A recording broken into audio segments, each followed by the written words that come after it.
Bun găsit tuturor la horoscopul zilei de 8 decembrie 2020. Nu este o zi foarte fructuoasă, dar foarte plăcută. Comunicarea cu prietenii va face plăcere. Va fi util să vă uniți cu ei pentru a atinge obiective comune, pentru a conveni asupra unor acțiuni comune. Va exista posibilitatea de a stabili relații de familie, de a face pace cu rudele sau alte persoane apropiate dacă ați fost într-o ceartă. Acum, să vedem cum va fi ziua pentru fiecare semn zodiacal în parte. Berbec și ascendent în berbec.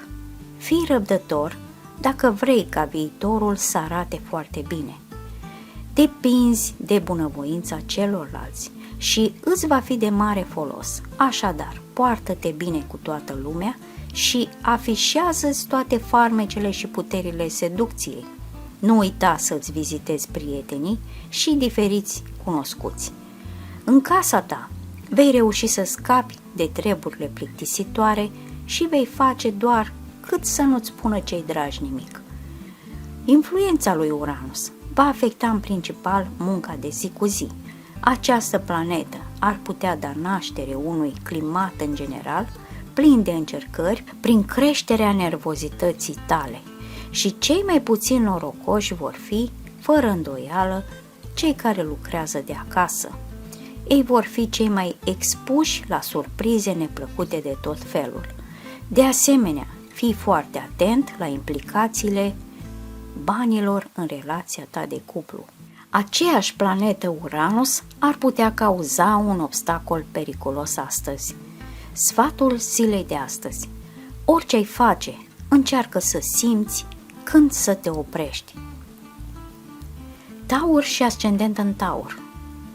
Cu Marte și metodele sale războinice la locul de muncă în sectorul cuplurilor, vei avea tendința de a fi foarte direct și lipsit de răbdare cu partenerul.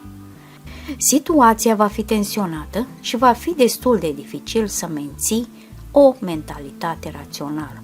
Problemele cu care te confrunți sunt importante, dar asta nu înseamnă că ai nevoie de o soluție imediată. Ia-ți timp să te gândești și să găsești cea mai bună cale de ieșire din criză. Arăți întotdeauna moralitate în activitățile tale. Chiar dacă mijloacele întortocheate ți se par pentru moment mult mai profitabile, procedând astfel, vei evita complicațiile care sunt întotdeauna posibile și, având conștiința curată, vei putea merge mai departe cu o bază fermă. Sfatul zilei de astăzi: reține că nu trebuie să faci sau să spui tot ce crezi. Gemeni și ascendenți în Gemeni. Dacă ești singur, pregătește-te să experimentezi o mare dragoste. Nu vei mai putea să eviți săgeata lui Cupidon, care te va lovi chiar în inimă. Vei merge chiar atât de departe încât să îți faci planuri pentru viitor. Tu, care nu ai încetat niciodată să te bucuri de meritele celibatului. Datorită influenței lui Jupiter, se poate spune că vei fi destul de protejat financiar. Datorită intervenției anumitor persoane care cred în tine, situația ta se va schimba. Poți conta pe un flux substanțial de bani pentru a-ți crește câștigurile mai repede decât era de așteptat. Dacă păstrezi acest impuls, vei putea în curând finaliza un proiect major. Configurația astrală actuală îți poate cauza unele dificultăți de comunicare la locul de muncă. Încearcă să te exprimi cât mai clar posibil pentru a nu provoca neînțelegeri. Unii dintre voi vor dori să schimbe activitățile, dar fii atent, nu lua decizii din furie sau plictiseală. Gândește-te la asta într-un mod care să negocieze viitorul tău în interesul tău.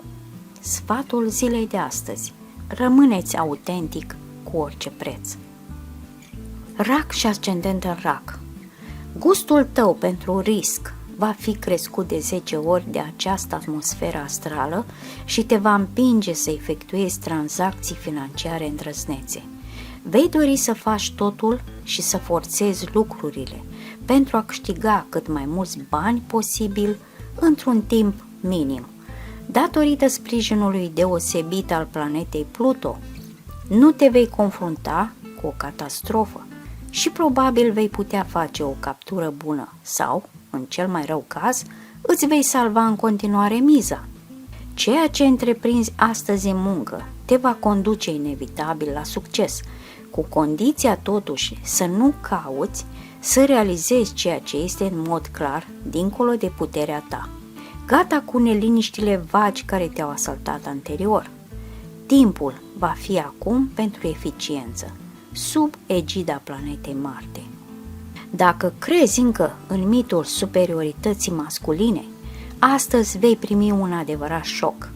Planeta Jupiter te va obliga să vezi femei în primul rând peste tot, inclusiv în zonele rezervate bărbaților până de curând. Și acest șoc, dacă știi cum să-l iei, îți va fi benefic în mai multe privințe. Sfatul zilei de astăzi: nu are rost să alergi, eliberează-ți presiunea și stabilește-ți obiectivele pe care le poți atinge în propriul ritm. Leu și ascendent în Leu. S-ar putea să apară momente când te simți tentat să-ți colorezi poveștile. Cel mai probabil nu vei suferi consecințe, dar totuși asigură-te că nu exagerezi, deoarece oricine nu spune adevărul poate fi descoperit până la urmă. La nivel financiar, sunt posibile conflicte în ceea ce privește investiția într-o asociație. Organizează-te astfel încât să nu ai nevoie să suporți un proces care te poate costa scump în bani și liniște sufletească. În cazul unei dispute, caută întotdeauna o soluție amiabilă. Clima din munca ta va deveni mai ușoară sub influența lui Mercur. Nu vei mai dori să ataci pe nimeni care te contrazice sau îți împiedică ambiția. Atitudinea ta mai relaxată va da imediat roade și vei vedea drumul limpede și încetinirile care te întârziau că dispar. Sfatul zilei de astăzi: cu cât petreci mai mult timp digerând informațiile noi, cu atât poți determina mai bine cum să le utilizezi. Fecioară și ascendent în Fecioară. Vei reuși să te împarți corect între viața profesională și cea privată. Pe scurt, toată lumea va fi fericită și te vei simți revigorat în atmosfera familială caldă pe care ai creat-o. Dacă ești singur, vrei să întâlnești persoana care te va înțelege și se va înțelege cu siguranță. Aceasta este cea mai dragă dorința ta, dar stelele au decis în acest moment să aibă grijă de alte domenii ale vieții tale și îți cer să ai răbdare puțin mai mult. Configurația astrală a lui Neptun nu este încurajatoare atunci când vine vorba de stabilitatea financiară. Cheltuielile neașteptate sau fluxul de numerar întârziat sunt posibile. Dar dacă ești pregătit pentru asta, nu vei suferi. Sfatul zilei de astăzi: arată-te mai social cu cei care te iubesc. Balanță și ascendent în Balanță. Nu există un pericol mai mare pentru un cuplu decât tăcerea care se strecoară încet în relațiile lor reciproce și descurajează viclean dialogul. Reacționează, discută cu partenerul tău, discută toate subiectele, chiar dacă ți este greu să îți păstrezi calmul. Va fi cel mai bun mod de a găsi o legătură bună. Dacă ești singur, pentru mulți dintre voi, relațiile romantice începute astăzi vor fi mai intelectuale decât senzuale, iar rezultatul va fi o înțelegere profundă și durabilă. Vei fi înclinat să îți reduci cheltuielile, gata cu a-ți da mici nebunii și vei face tot posibilul să îți echilibrezi bugetul. Și vei reuși. Dacă vrei să te miști, toate șansele vor fi de partea ta să te îndepărtezi de toate, să faci o scurtă călătorie sau să stai în locuri plăcute, să întâlnești oameni care ies din mediul tău obișnuit. Deci, rămâi disponibil pentru orice îți poate deschide noi orizonturi.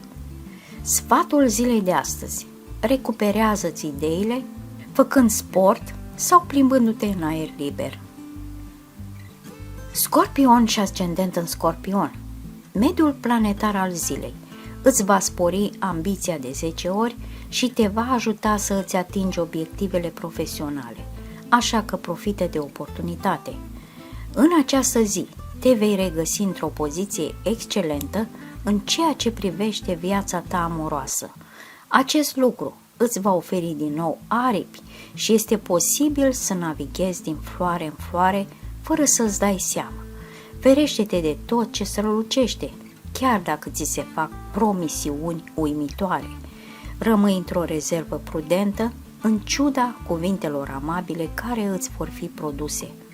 Clima astrală nu va promova răbdarea sau amabilitatea verbală, ci mai degrabă lipsa de concentrare și o oarecare instabilitate în comportament. Riști să te grăbești în fundal, fără nuanțe sau moderație, sub impulsul nerăbdării, furiei sau violenței. Sfatul zilei de astăzi: nu încerca să-ți înșeli partenerul, deoarece infidelitățile se iartă, dar nu se uită. Săgetător și ascendent în Săgetător. Deși nu va fi ușor, în cele din urmă nimic nu te va împiedica să îți atingi obiectivele astăzi. Acum te vei afla într-o poziție destul de atractivă, așa că profită de ocazie. Îmbunătățire treptată din punct de vedere material. Trebuie spus că influențele cu greu te-au încurajat în ultima vreme să economisești bani, dar de acum înainte vei fi mai bine, pe măsură ce banii încearcă să se strecoare în buzunar de peste tot. În ciuda acestui fapt, nu uita niciodată că averea are pricepere pentru mâna dreaptă și economie pentru mâna stângă. Ar trebui să poți consolida sau chiar să-ți îmbunătățești situația profesională. Dacă ești șomer, nu te descuraja, continuă cercetările și probabil că vei avea succes foarte curând. Sfatul zilei de astăzi: arată-te mai posesiv cu persoana iubită. Capricorn și ascendent în Capricorn. De la începutul zilei vei experimenta o creștere semnificativă a dinamismului și a entuziasmului. Extrem de motivat pentru a atinge ambiții profesionale ridicate, vei desfășura o activitate intensă și te vei grăbi să îți atingi obiectivele pe care ți le-ai stabilit. O mare precauție ar trebui să fie regula cu privire la noile tale relații de prietenie. Nu îți acorda încrederea prea repede și nu admite pe nimeni în confidențialitatea ta fără să știi prea multe despre acea persoană și să o cunoști de mult timp. Vei tânji după pace în viața ta de căsătorie. Într-adevăr, bunăstarea va fi acolo. Vei încerca să discuți cu partenerul tău și să abordezi cu sinceritate cele mai delicate probleme pentru a găsi soluții cât mai repede posibil. Dacă ești singur, probabil vei avea o întâlnire foarte promițătoare astăzi. Inima ta va fi plină de bucurie și vei uita să mănânci și să dormi. Și tu, care nu mai credeai în dragoste, nu cu mult timp în urmă. Sfatul zilei de astăzi: ai grijă să nu exagerezi cu cheltuielile sau investițiile financiare pentru munca ta. Vărsător și ascendent în Vărsător. Ziua va fi destul de favorabilă de această dată în ceea ce privește banii. Acesta este motivul pentru care vei avea, fără îndoială, posibilitatea de a-ți îmbunătăți puterea de cumpărare. Cu toate acestea, ar trebui să ai grijă să nu îți asumi riscuri excesive. Desigur, situația ta este stabilă, dar dacă te angajezi în achiziții prea grandioase, vei ajunge să arunci totul din dezechilibru. Astăzi vei dori să te răzvrătești împotriva regulilor. Probabil vei surprinde mulți oameni cu comportamentul tău. Cu toate acestea, pentru tine nu contează modul în care te percep alții, ci oportunitățile care se deschid. Așa că vei lua inițiative profesionale care pot surprinde pe mulți și activitățile tale nu pot decât să crească. Sfatul zilei de astăzi. Pentru a realiza ceva, uneori trebuie să ieșiți din afara zonei de confort emoțional. Pești și ascendenți în pești. Sensibilitatea intuiției tale te va întoarce împotriva tuturor oamenilor de astăzi. Păstrarea legăturii va deveni destul de dureroasă, deoarece vei prinde prea multe mesaje non-verbale care dezvăluie intențiile interlocutorilor tăi și, contrar aparențelor, nu se va dovedi a fi prea plăcut. Gustul tău pentru libertate, refuzul tău de la constrângeri și convenții vor depăși cu mult nevoia de securitate și stabilitate de data aceasta. Dar dacă te afli într-o relație continuă, este posibil să te confrunți cu o dilemă teribilă. Într-adevăr, partenerul tău va căuta să te rețină și va trebui să te confrunți și să iei niște decizii. Pentru a te simți bine și a lupta împotriva influenței negative a planetei Neptun, apelează și favorizează alimentele cu un conținut ridicat de proteine, reducând în același timp grăsimile și alcoolul. Peștele și carnea slabă sunt perfecte. Poți face frigărui din carne de vită, miel, pește, creveți la grătar. Gătește peștele în folie sau pe grătar pe un pat de plante aromatice. Sfatul zilei de astăzi. Știi cum să faci față realității dacă dorești să poți profita de oportunitățile bune care trec.